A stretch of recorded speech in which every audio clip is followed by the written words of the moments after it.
Aujourd'hui, je vais vous montrer comment faire du samla mechu krung. Il s'agit d'une soupe acidulée au tamarin ainsi qu'au krung. Le krung est un mélange d'épices formant une pâte utilisée dans de nombreux plats khmer. Donc pour démarrer cette recette, on va commencer par créer notre pâte, le krung. Je commence par réhydrater des feuilles de citron kaffir dans de l'eau. Si vous en avez des fraîches, c'est encore mieux. Ensuite, pour la citronnelle, on va ôter la couche extérieure, puis couper les extrémités. Coupez ensuite en fines rondelles. Une fois que c'est coupé, vous allez mettre ça de côté. Vous pouvez également voir que l'on aura besoin d'ail. Autre ingrédient à utiliser, du galanga. Si vous n'en trouvez pas de frais, vous pouvez sûrement en trouver au rayon surgelé dans vos épiceries asiatiques. Je coupe d'abord en fines rondelles, puis en petites juliennes. Je préfère que ce soit coupé en petits morceaux car par la suite on va utiliser un mortier et plus ce sera coupé petit, plus ce sera simple de broyer. On récupère nos feuilles de citron kaffir. On retire toujours la tige sur toute la longueur de la feuille avant de les découper et on va les ciseler finement. Je vous rappelle que vous pouvez retrouver la liste des ingrédients en description de post. Voilà, on a tous nos ingrédients, on va tout mettre dans un mortier. Si vous n'en avez pas, vous pouvez utiliser un robot mixeur. Bien sûr, il faudra faire une plus grande quantité, mais ce n'est pas grave, vous pouvez congeler et l'utiliser pour d'autres recettes. Donc n'oubliez pas de vous abonner pour ne pas rater ces futures recettes.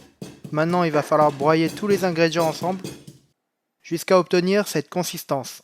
Notre krung est prêt, on passe à la viande. Je conseille de prendre du paleron de bœuf.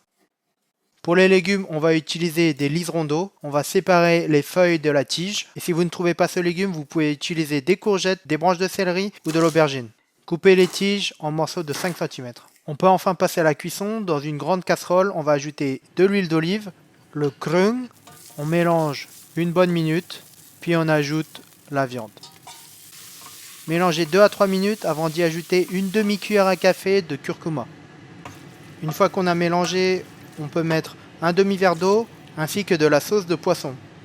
J'utilise du tamarin en pâte. Vous pourrez trouver ce genre d'ingrédients dans une épicerie asiatique. Mais il existe également une version en poudre que d'ailleurs ma maman utilise, mais moi je n'ai pas trouvé. Le tamarin, c'est ce qui va donner ce goût acide à votre soupe et je vous conseille de goûter et d'ajuster selon vos goûts.